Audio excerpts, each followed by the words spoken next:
Hey, what is up guys, MKBHD here, and welcome to your first look at the retail shipping packages for the iPhone 8 and the iPhone 8 Plus. So these things are about to start shipping, and these are the boxes. You can see the little glass details on the front, and there's only 3 colors of this phone right off the bat. Silver, which we have, this new gold, which we'll get into, and space gray. No red and no jet black, at least this time around for right now.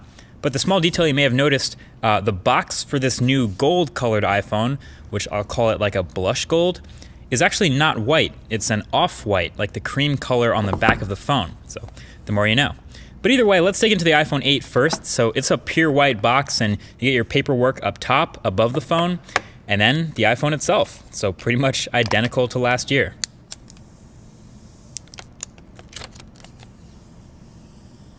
So here's the glass-backed wireless charging iPhone in all its moderately new glory. But we'll put that to the side for a second to look at the accessories it comes with, which, surprise, are exactly the same as last year. I swear this is an iPhone 7S. Wall adapter, ear pods, the Lightning audio dongle, and your Lightning charging cable.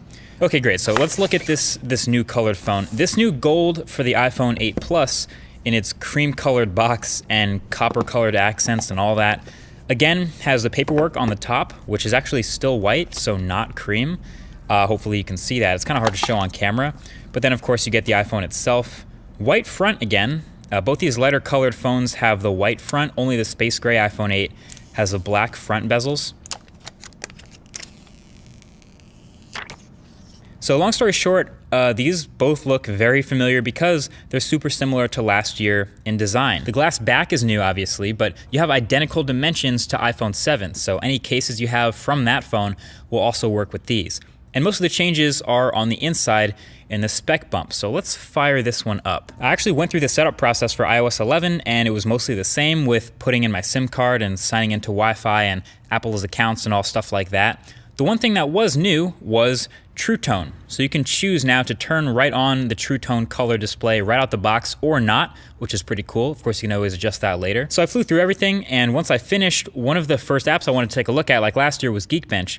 And Geekbench 4 here says iPhone 8 Plus with the A11 Bionic chip has 3 gigs of RAM again, compared to the 6 or 8 gigs that we're seeing in some Android phones now. But we did that CPU benchmark, and it did pretty damn well, as you can see. So it comes out with a comparable multi-core score to the Snapdragon 835 in this Note 8, but a massive single-core score, which is awesome for everyday activities like dinking around the user interface and quick animations and things like that. So that's good to see. And you also might notice the iPhone's display looking a little warmer here. Here is the toggle for the True Tone display responsible for that on iPhone 8. Me flipping the switch here doesn't make a huge difference on the camera since my video lighting is pretty much on point. But the True Tone will make a bigger difference in places like outdoors or with more harsh lighting, so that's something we'll explore more in the full review.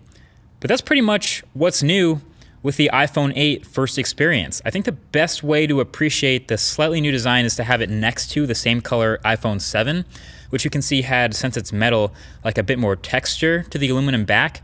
You can actually feel the cutout for the Apple logo, where on the iPhone 8, this new one, it's more under the glass, so you can't feel it by running your finger over it. And also there's no FCC markings on the bottom of the new iPhone, which is why it looks cleaner.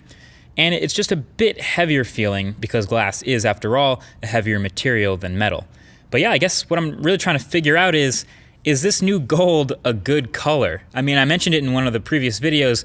The gold kind of looks, I think pale in the middle is the word. The glass to me, it kind of looks a little bit light, like the rails on the side where it's still metal. I definitely kind of like that. It's a gold metal. The ring around the home button and the ring around the camera cutout, it's a new look. But then the middle of the back just looks so sandy. I don't know. I think I would stick with the silver or space gray on this one. But that's up to you. Let me know what you think. Full review is coming soon, and also iPhone 10 coverage when that's available. But until then, hit that subscribe button. Thank you for watching, and I'll talk to you guys in the next one. Peace.